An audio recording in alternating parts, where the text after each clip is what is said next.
Hi guys, what's up? Thanks for joining me again. If you're new here, welcome. So this week, I decided I'd talk to you guys about why I chose to use Leca as my planting medium while I'm cleaning my plant sleeves.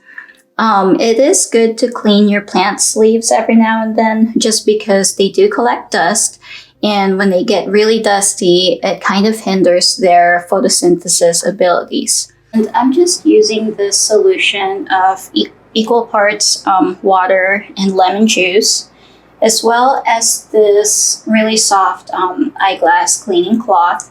I like using these, or sometimes I use microfiber cloth just because they don't leave lint on the plants. So lately, I've been seeing a lot of plant YouTubers giving Leca shade, and people in the comments agreeing with them that Leca is definitely a fad that needs to go away, or at least end. And I think there's a lot of misunderstanding and unknown with Leca if you've never tried it or gave up on it too quickly. So many people just chose to dismiss it completely as just a fad. But there are many reasons why some people chose to go the Leca route. And I'm going to go over 5 of them, 5 of my personal reasons why I chose to use Leca instead. So anyway, let's start with some background information about Leca. Leca is short for lightweight expanded clay aggregate. They are produced by baking clay in rotary kilns at temperatures of over 2,000 degrees. And in a very condensed explanation, the process essentially makes the volume of clay expand by about 4 to 5 times its size, which also creates pockets of air inside the pebbles. In the end, little hard but porous pebbles of clay are produced, and you get Leca. Leca has actually been around and used in hydroponic and aquaponic farming, and was first actually produced in 1917. However, it was only quite recently, like maybe in the last couple of years or so, that it started making a mark in the houseplant community. All right, so before I go on to my 5 reasons on why I use Leca, let me go over quickly what some of the things people are saying as to why they'll never use Leca, or why they think it's just a fad that needs to end. One of the more common reasons I've seen is that people don't understand it and don't know how it works. One of my mom's coworkers even told her, after finding out that they use Leca, that plants can't grow without soil, so she doesn't see how they can grow in Leca. Plants can definitely grow without soil. They can grow in just water, but with Leca, we add water-soluble nutrients to their water. And some people say that many of their plants ended up, I think I made it too wet, ended up dying when they transplanted them to Leca. I don't recommend transplanting many plants at once, because you'll probably be very disappointed and hate Leca. I can see why people would say this. When you repot a plant to Leca, the soil roots, the soil roots die faster than they can produce water roots, and the plants end up suffering. This is mainly with plants that have finer root systems, and a lot of times, for some reason, pothos varieties end up in that category too, and they don't always take to Leca immediately. And then there are some who don't care and just keep trucking along as if nothing happened, and they don't mind that they've been transferred to Leca. And that's why it's better to transplant maybe 1 or 2 plants at a time, so you can easily monitor how they're doing and you don't have to lose a majority of your plant collection. And another thing, so I'm now moving on to my money plant. Another thing people are saying about Leca is that it's a lot more work than soil. Repotting plants into leca is definitely more work at first because you have to remove all the soil, wash off all the roots, and air dry the roots. However, once your plant is established in leca, it's actually less work because you don't have to monitor the soil moisture level. You don't have to mix specific soil ingredients to get the perfect soil mix for whatever plant you're planting. And let's see, what other reason? And you don't have to monitor your plants for pests as much. Some leca users check for water pH and do flush days on a schedule. Checking for pH is not exactly exclusive to leca. Some hardcore plant collectors check their soil pH as well. As for flush days, I think that that's more of a personal choice. I hardly ever do it. And when I do, I pick and choose which plants have the most salt buildup. And as far as mixing fertilizers, it's not any more work than mixing fertilizer for soil plants. I've also heard the complaint that they have to repot or uppot their plants more often when they're in leca. Now, this depends on the leca system you decided to plant your plants in. If you just have them in a jar or whatever vessel you choose to use, and your water reservoir is directly in the vessel, then yes, you may have to uppot more often because you're trying to keep the plant roots from reaching the water reservoir at the bottom. However, if you have it in a cash post system like I do, where I have the plant planted in leca in a nursery pot, and then I have that nursery pot in a cash pot that serves as the water reservoir, repotting doesn't really happen that often. In fact, with all 100 plus of my plants, I've only had to uppot one or two of them, but that was because I planted it in a small 2-inch pot, and it eventually got big enough to, for it to need a bigger 4-inch pot. But other than that, I haven't really had to repot any of my plants that often at all.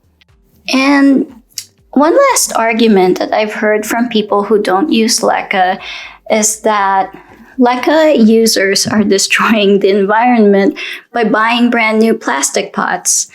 I can't speak for other leca users, but I personally don't buy new plastic pots.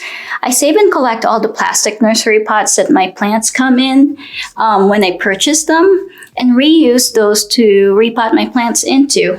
What I do buy are new cash pots, which I use mostly ceramic or glass. I never buy plastic cash pots just because there aren't very many pretty ones.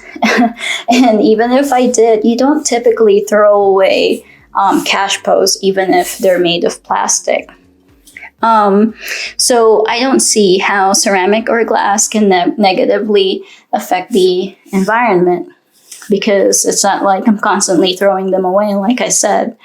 Also, I reuse plastic containers, like my empty detergent pods container to store my leca in. Whereas when you have soil, you have bags and bags of different amendments that you buy for soil. You can have a bag of perlite, you can have a bag of charcoal and other stuff.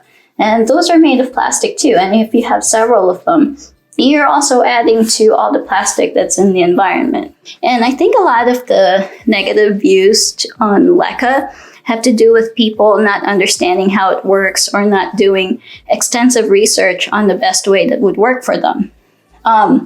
It definitely has a steep learning curve. And even for me, it's still a work in progress. But I find that leca is definitely very rewarding once you get the hang of it. And now that that's all out of the way, let me give you my 5 reasons for using leca as my planting medium.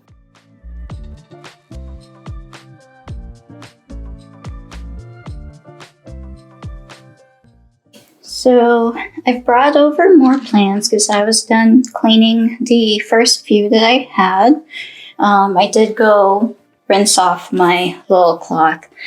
All right, so the first reason that I use Leca is that it's good for plant roots. Leca provides good aeration to the root system because it's not compact like soil. The more oxygen that can circulate around the roots, the less likely root rot will form. Leca also allows for better drainage and does not keep the roots sopping wet. Again, preventing root rot.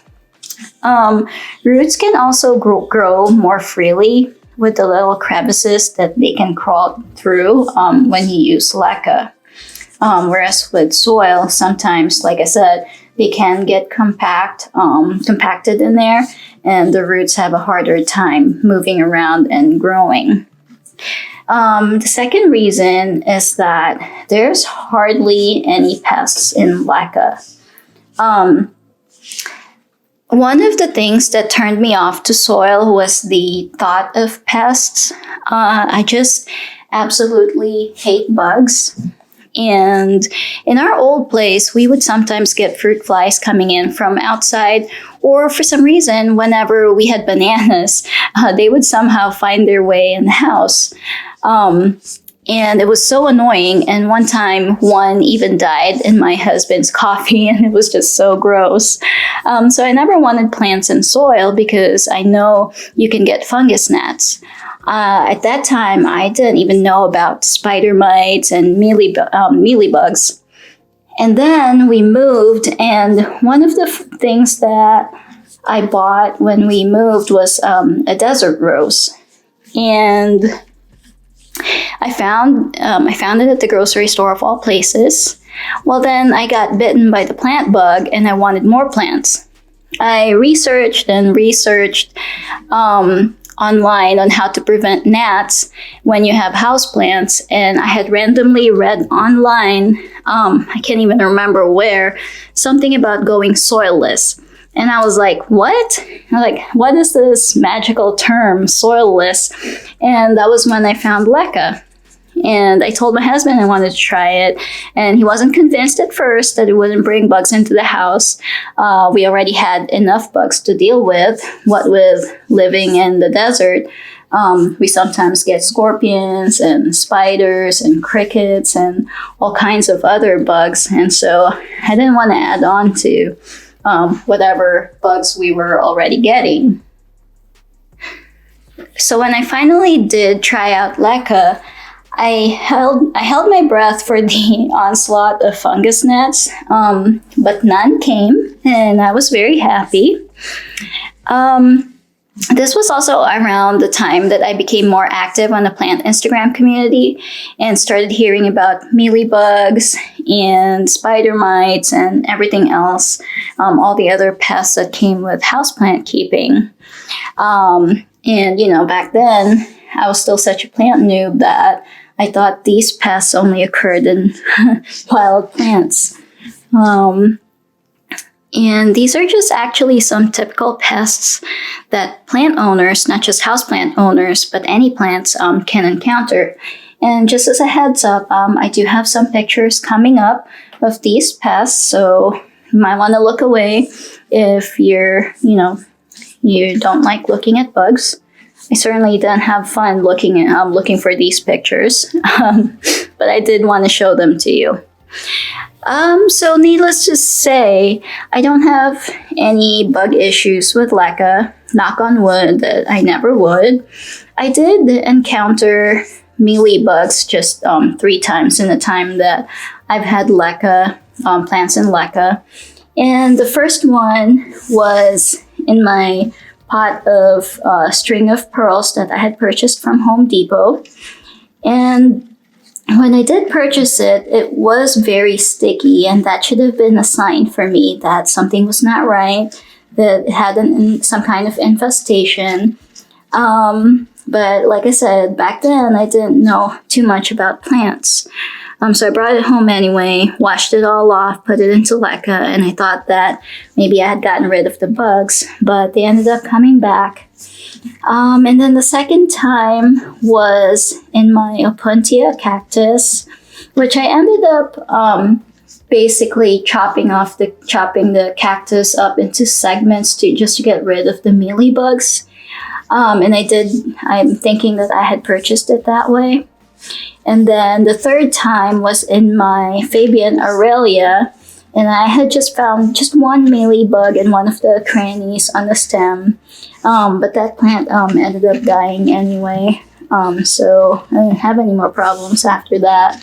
So those are my only two experiences with bugs in Leca. And like I said, knock on wood, I don't come across like spider mites or anything like that. And I most certainly haven't gotten any fungus gnats. Oh yeah, another thing I recently learned too is that valley fever spores can live in soil as well, at least here in Arizona. So definitely another good reason to use Leca instead. So reason number 3 on why I use Leca is there's no second guessing watering. With soil, you have to check the soil moisture to determine if it's okay to water your plants or not. With Leca, I just look in my reservoir to see if it's dry yet. With my Sansevieras, Hoyas, Pothos, and other plants that hate being overwatered, I let the reservoir dry completely. And some people say not to do this, but it works for me, and my plants haven't had any issues with it. With my other plants that don't like to dry out completely, I just make sure that the reservoir it doesn't completely dry out, and I refill it when the cashpo is dry, but the wicks are still wet. It works for my alocasias, my jewel orchids, my anthurium, ficus, and my peace lily. And then reason number 4 is that Leca is reusable and takes up less space. And unlike soil that eventually needs to be replaced and added onto, I can reuse Leca over and over. If, let's say, a plant dies, I just sanitize the Leca with alcohol and then wash it with hot water, and I'm good to go again once it dries. Leca also takes up less space because I don't have to buy different bags of soil amendments like perlite, bark, activated charcoal in order to make the perfect soil for different species of plants. And the Schefflera has so many tiny leaves that are just so dusty. Sorry. So I just have the one container to hold all my Leca.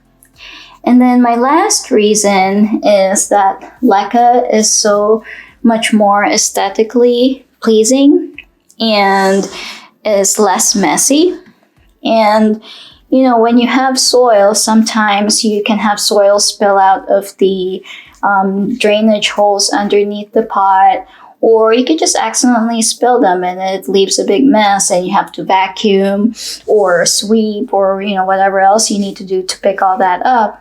Whereas with Leca, if you do spill 1 or 2 pebbles or even a half a pot of Leca, all you got to do is pick them up and that's all. You don't have to worry about it getting all over the place.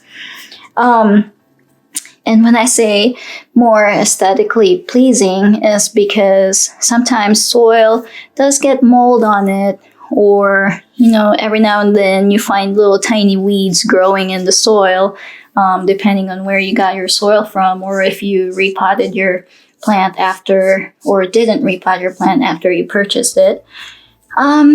And it doesn't always look good, especially when it's inside your house. With Leca, you don't have that issue.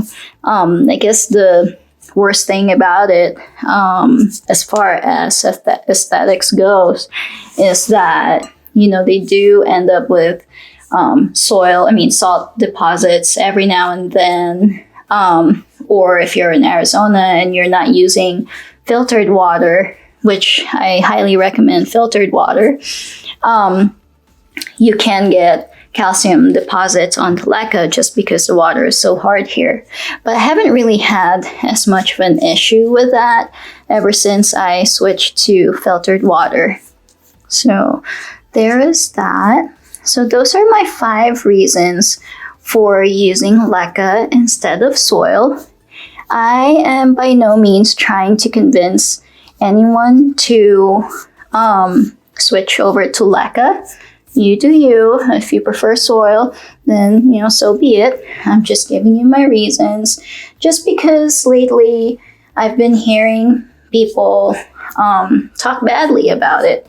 And I feel like it's not fair that, people are talking negatively about something that they don't really know much about or have really given a chance. So I just wanted to say my piece about it. And I'm not like a leca professional or anything like that. I've learned a lot of things along the way, and I did watch a lot of YouTube videos and research online. And I most certainly, don't follow all the steps that other people use when they use leca. But like I said, to each their own, and this is the way I do things with leca, is what's been working with my plants.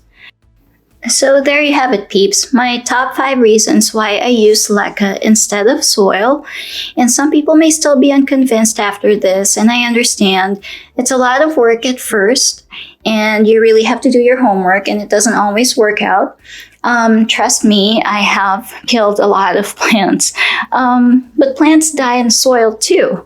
So even with people who seem to be plant gurus, but that's how you become better at it. You learn from your mistakes, what works and what doesn't, and keep going. I hope you guys found this video insightful. Let me know in the comments what new things you learned about leca, and if it's something you'll consider using. If you enjoyed it, please don't forget to give me a like, and if you haven't already but like this kind of content, hit that subscribe button. Until next time, see ya!